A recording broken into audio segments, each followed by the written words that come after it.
वंदे मातरम। स्वस्थ समृद्ध परिवार निर्माण प्रयास केंद्र दिल्ली से आप सबका भाई गोविंद शरण प्रसाद। भाई राजीव दीक्षित जी के व्याख्यानों से प्रेरित और प्रोत्साहित होकर स्वदेशी चिकित्सा के प्रति जागरूकता का कार्य जमीनी स्तर पर सोशल मीडिया के माध्यम से कर रहा हूं, और इसमें आप सभी का जो सहयोग, आशीर्वाद, अनुभव मिल रहा है उस सभी के लिए कोटि कोटि नमन। और गोविंद भाई की पाठशाला में स्वाध्याय में जो एक किताब पुस्तक पढ़ रहे हैं, कैंसर मेरा परम सखा, प्रज्ञा शाह बहन जी द्वारा लिखित, उसके छठे अध्याय का जो टाइटल है ऑपरेशन और अन्य उपचार। बराबर 21 दिन दिनांक 10/9/98 के दिन मुझे कीमोथेरेपी की दूसरी खुराक दी गई, परंतु अब हमें क्या होने वाला है यह तो मालूम था। होने वाली तकलीफ का सामना करने के लिए शरीर और मन दोनों तैयार थे। इस तकलीफ से बाहर कैसे निकलना है यह भी सोच रखा था। जो संभव हो उस कष्ट से मुक्ति पाना और जो नामुमकिन हो उसे शांतिपूर्वक सह लेना ही समझदारी है। मेरे कमरे का दरवाजा बीच में काटकर उसमें 4x2 फुट का कांच लगाया गया। मिलने आने वाले लोग मुझे कांच में से देख सकते थे, मानो घर कुछ समय के लिए अस्पताल बन गया था और मेरा कमरा आईसीयू वार्ड। कीमोथेरेपी की पहली 2 रातों में नींद का नामो निशान नहीं होता। हर एक कीमो के बाद ऐसा होता ही है। पूरी रात अपनी पसंद का संतूर, सितार, सरोद आदि वेदों की कैसेटें सुनती थी। नवकार मंत्र का स्मरण, थोड़ा सा आत्मचिंतन, ईश्वर से बातचीत, अनेक प्रकार की शारीरिक वेदना को सहन करते हुए मन को प्रसन्न रखने का प्रयास करती थी। दिन में एक आध बार हास्य रस की कैसेटें लगाकर हंस लेती थी। अलग अलग प्रकार की किताबें पढ़ती। अब तो शरीर के अंतर्गत इंद्रियों की और अंगों की भाषा भी पहचानी जाती थी। शरीर की पाचन क्रिया के लायक ही अन्न का सेवन करती तथा कम से कम 3 लीटर द्रव्य आहार लेती थी। सेब, संतरे और गाजर का रस, बीट का रस, पपीता, चीकू आदि फल, नींबू का रस, उबली हुई हरी सब्जियां, दाल का पानी, चावल, दूध, मट्ठा सुविधा अनुसार योग्य मात्रा में ले रही थी। 4-5 दिन के बाद मुंह की कड़वाहट कम होते ही एक आध रोटी खाने की शुरुआत करती थी। इस बार भी 5वें दिन बदन दुखना, छाती में प्रेशर आना शुरू हुआ, लेकिन हम सब इस बार जागरूक थे। किसी भी प्रकार का संक्रमण नहीं हो पाए इसका पूरा ख्याल रखा गया था। छठे दिन श्वेत पेशियों की संख्या 1300 हो गई। लगातार सांसों का फूलना बना रहा। 9वें दिन श्वेत पेशियां 500 तक घट जाएगी। तुरंत ही ज्योति, अजय भाई मेरे रिपोर्ट्स लेकर डॉक्टर पंकज भाई के पास जा पहुंचे। सबको यही चिंता लग रही थी कि फिर एक बार मैं उन वेदनामय उपचारों को कैसे सहन कर पाऊंगी। पंकज भाई ने हर रोज एक के हिसाब से 5 न्यूपोजन के इंजेक्शन लिख दिए। यह इंजेक्शन मेरी श्वेत पेशिकाओं की संख्या बढ़ाएगी। ये सभी दवाइयाँ बहुत ही महंगी थी। मेरी जिंदगी कितनी महंगी थी। कोई गरीब आदमी ऐसे वक्त पर क्या कर सकता है। हमारे देश का बड़ा दुर्भाग्य है कि कई लोग पैसों की कमी के कारण इस प्रकार के इलाज नहीं करवा सकते, अपने को बचा नहीं पाते। मैं तो बड़ी भाग्यशाली हूँ। मेरा परिवार और मेरे सभी पानी की तरह पैसा बहा रहा है। इस बार भी बड़ा धन खर्च करके मैं इस संकट से बच गई। ठीक 16वें दिन 3 अक्टूबर को जगदीश भाई और कौतुष भाई दोनों ने मेरी जांच की। उनके चेहरे पर खुशी थी। गांठ छोटी हो गई थी। अब ऑपरेशन करना मुमकिन था। तुरंत हम पंकज भाई के पास पहुंचे। जांच के बाद उन्होंने कहा, तुम भाग्यवान हो, हम जो परिणाम चाहते थे वो मिल गया। अब 3 दिन के अंदर ऑपरेशन करवा लो, नहीं तो गांठ फिर बढ़ने लगेगी और तीसरी बार कीमोथेरेपी लेनी पड़ेगी। समय से भी अधिक काम की गति बढ़ गई थी। लगातार फोन चल रहे थे। दूसरे दिन जगदीश भाई ने अलग अलग टेस्ट करवाने की सूची बनाई। 6 अक्टूबर ऑपरेशन की तारीख तय हुई। उसमें पहले बोन स्कैन करवाना था। बोन स्कैन एक ऐसा टेस्ट है जिससे पता चलता है कि कैंसर हड्डी तक पहुंचा है या नहीं। मैं दोबारा कैंसर अस्पताल पहुंच गई। वहां मेरे जैसे कई मरीज थे। वहां का वातावरण सुस्त, उदास और डरावना था। बाल झड़े हुए, सिर पर टोपी, रुमाल बांध कर बैठे हुए, अस्तित्व पर भावहीन चेहरे मानो पत्थर की मूर्तियां थी। धीरे धीरे उनमें चेतना का संचार होते मैंने देखा। हम एक दूसरे से बातें करने लगे, अपने दुख मुश्किलें एक दूसरे को बांटने लगे। हर एक व्यक्ति इतनी मुश्किलों के बीच में हंस रहा था। हर एक मरीज के लिए मेरे मन में एक आत्मीयता की भावना निर्माण हुई। मुझे महसूस हुआ कि इस जंग में लड़ने वाली सिर्फ मैं अकेली नहीं हूँ। जब कोई युद्ध एक साथ मिलकर लड़ा जाता है तब जीत अवश्य होती है। इन विचारों के आंदोलन से मेरी अपनी जीत का विश्वास दृढ़ हो गया। मेरी बारी आई। मेरी नस में iodide radio active die inject किया गया और दोपहर के 2 बजे यानी कि सूचना दी गई, इस जांच के अगर हड्डियों के किसी भी भाग में कैंसरग्रस्त पेशियां होगी तो मशीन वहां आते ही जोर से टक टक आवाज करती है। जहां पर ऐसी पेशी नहीं होगी वहां एक हल्की सी एक तरह की आवाज आती रहती है। पहली बार मैं इतने बड़े यंत्र के सामने आ रही थी। मशीन के नीचे एक सीमित क्षेत्र में टेबल पर सुलाया गया। बहुत ही डर लग रहा था। घूमते घूमते मशीन सीने के पास मुंह के पास आ गई। मानो सांस बिल्कुल रुक गई, घुटन सी हो गई। डर के कारण थोड़ी सी हलचल की। पर्दे के सामने बैठे हुए डॉक्टर तुरंत चिल्लाए, बहन हिलना नहीं, आपको कहा था ना। मन में आया कहा तो था, लेकिन यहाँ मेरी जान निकल रही है। हर पल युग के समान लग रहा है। ऐसे लग रहा है जैसे सीने की पसलियां टूट रही है। अंत वो जांच खत्म हुई। डॉक्टर ने शैलेश से कहा, चिंता मत करना बहन जी, रिपोर्ट अच्छी है।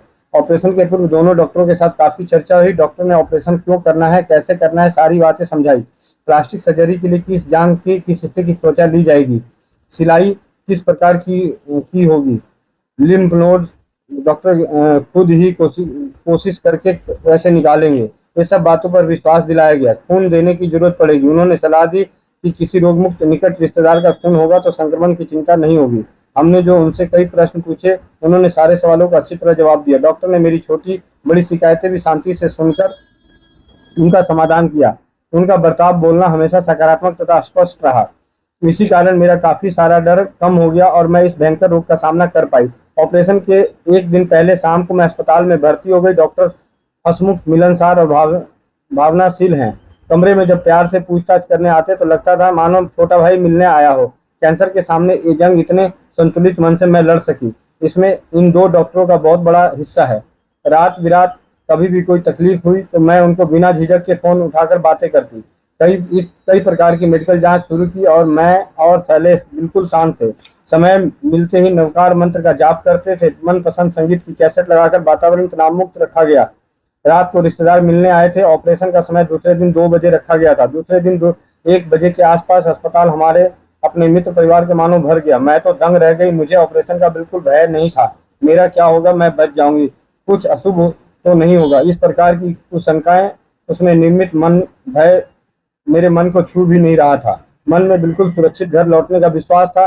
मैं तो खुद खुद को पवित्र यज्ञ वेदी पर चढ़ाई गई एक आहुति समझ रही थी। मुझे मिलने वाले सभी लोग पूछताछ के बाद बाहर दरी पर कुर्सियों पर आराम से बैठ गए थे। आज भी वहां समा याद आता है तो आंखों में आंसू बहने लगते हैं। वो सभी मुझे और शैलेश को अपनेपन का एहसास देने आए थे। ऑपरेशन का समय होते ही नर्स मुझे लेने आई। शैलेश मेरे साथ ऑपरेशन थिएटर के पास। मैं एक पल रुक गई और सभी मेरे आसपास आ गए। सभी की आंखों में पानी था, लेकिन मैं हंसते हुए कहा, चलती हूँ, 5 घंटों में वापस आ जाऊंगी। रोना और भी बढ़ गया। शैलेश बिल्कुल स्वस्थ थे। उन्होंने मेरा हाथ थाम लिया, दबाया, हिलाया, हंसते हुए जय जिनेन्द्र, नवकार मंत्र का स्मरण करते रहना। और मैं दाखिल हो गई। ऑपरेशन थिएटर में दरवाजा बंद हुआ। अब मेरे और अपनों के बीच अभेद दीवार और दरवाजे का पर्दा आ गया, लेकिन दिल में आने वाले शुभ आशीर्वाद और शुभेच्छाओं की पवित्र किरणों की तो वह पर्दा रोक नहीं सकता था। मैं नवकार मंत्र के साथ ऑपरेशन टेबल पर लेट गई। कैसी हो प्रज्ञा बहन, बेहोश करने वाले डॉक्टर ने पूछा। बढ़िया, मैंने हंसते हुए जवाब दिया। डर डर लग रहा है? बिल्कुल नहीं, कौशिक भाई ने कहा। हमारी प्रज्ञा बहन बहुत बड़ी बहादुर है। कुछ क्षणों में ही नवकार मंत्र का स्मरण करते हुए मैंने बेहोशी की स्थिति में प्रवेश किया।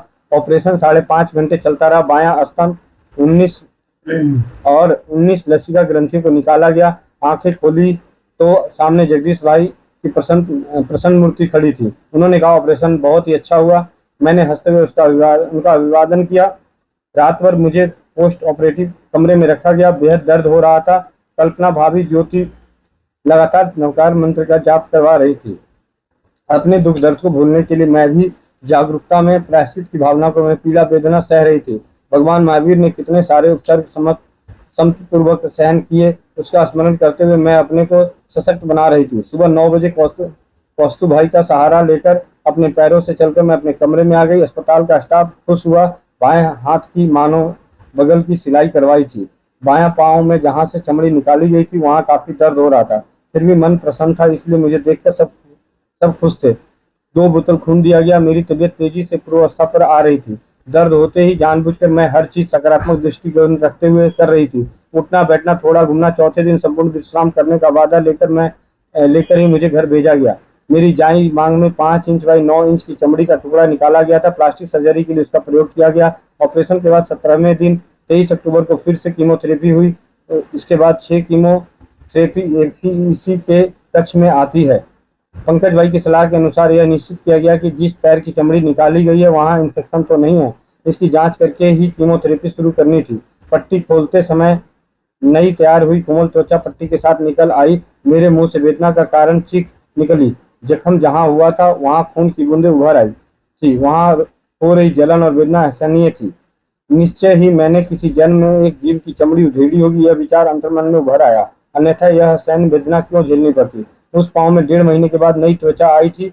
उस समय के दौरान 3 बार कोमल त्वचा निकल गई थी। उसके विचार से आज भी कांप उठती हूँ। हिस्टोलॉजी की रिपोर्ट आ गई थी। 19 में से 17 लसिकाओं ग्रंथियों में कैंसर हुआ था। इससे पता चला कि कैंसर काफी मात्रा में बढ़ गया था।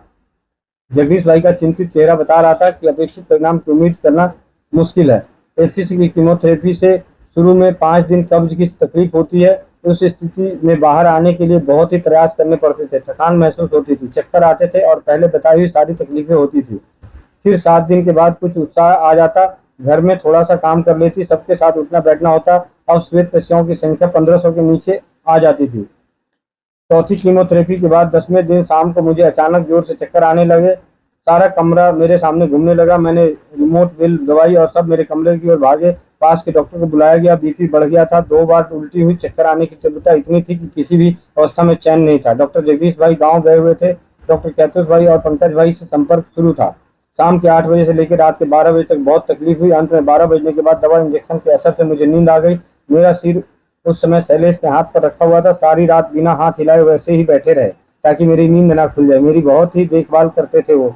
दूसरे दिन भी चक्कर आना शुरू था। सबको डर लग रहा था कि कैंसर कहीं मेरे मस्तिष्क में तो नहीं घुस गया। गर्दन हिलाई, नीचे देखा, करवट बदली, जरा भी हलचल हुई तो चक्कर आ जाता। आंखों के सामने अंधेरा छा जाता, जैसे दिमाग में अलग प्रकार का तूफान उठा था। डॉक्टर ने शाम को सीटी स्कैन करवाने की सलाह दी। स्कैन ठीक था।